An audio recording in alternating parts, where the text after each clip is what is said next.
روز وحدت ملی در تاجیکستان که به مناسبت امضا شدن سازش صلح بین حکومت و مخالفینش در 27 میون سال 1997 و پایان جنگ شهروندی بخشیده شده است، نه تنها مورد سپاسگزاری از صلح و آرامی بلکه یادرس شدن فاجعه های گذشته می شود.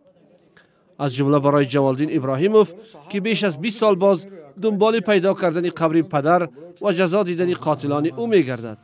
این ساکن 41 ساله ناحیه یاون میگوید در ماه دکمبر سال 1992 همگی 8 ساله بود که پدرش را همراه با عمک و بابایش یک گروه سلاح به دست به قرارگاهشان در زندان یاون برده وحشیانه به قتل رسانده.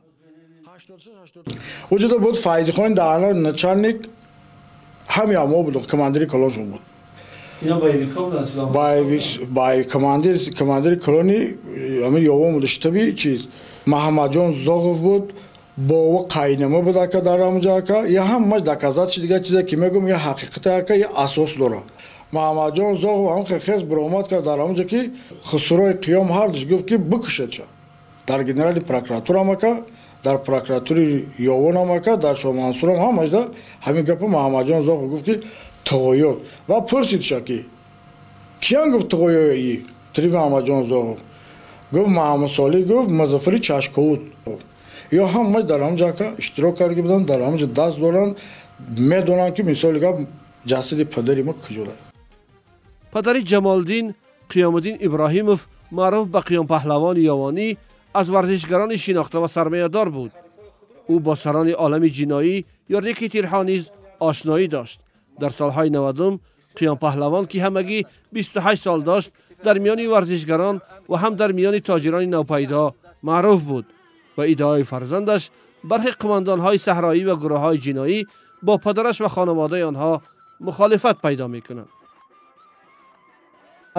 پدری مرا میگیرن ایام پست میگیرن میارنش اده زون یاون شتاب کرده بودن уже так دست گاردنر کورچ پورچ از وقتی همون بیگونیش میرن که بابی ما خونی همینجا میگیرن شتاب میارن که اوتان دستان که باستگی میگه رگو بریدگی میگه همون وایروژونی میگه ماسک کشیدگی میرن بابی میگیرن میارن اوتما همین زون میارن همین ازدواج میکنن ایش میکنن بابی ما میزنن 3 تیر میزنن شد دستش با کورچکتی میبرن 3 تیر بابیم در پیش اوتا میزنن که مصفد اوتا هم میگه اوخه چیزه میگه پول میگه میتونی ها چیزه که میگه میتونی تو نه نکرد همی کار از اون نکنه چند قدر کاره بگو میگه ما باید تو ازدواج کنیم.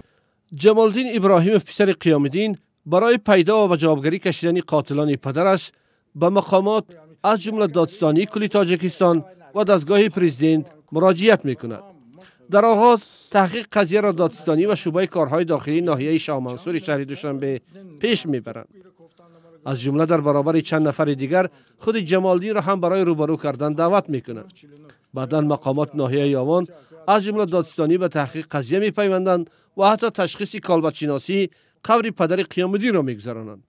اما بعد این همه به گفته پسر قیامالدین کار به یک بارگی خاموش شده، کسی مجازات نشد و مراجعت‌های بعدیش بی نتیجه ماندند.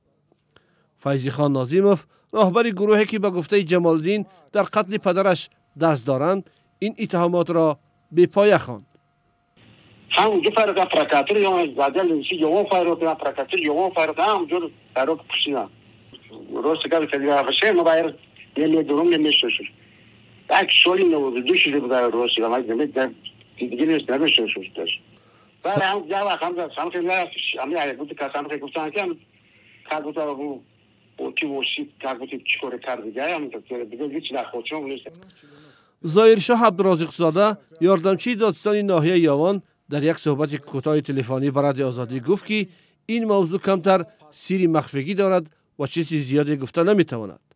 همچنین رادیو آزادی برای دریافت نقطه نظر مقامات رسمی به دادستان کل تاجیکستان روز 10 میون نامه ارسال کرد ولی تا روز 25 میون پاسخ آن را دریافت نکرد.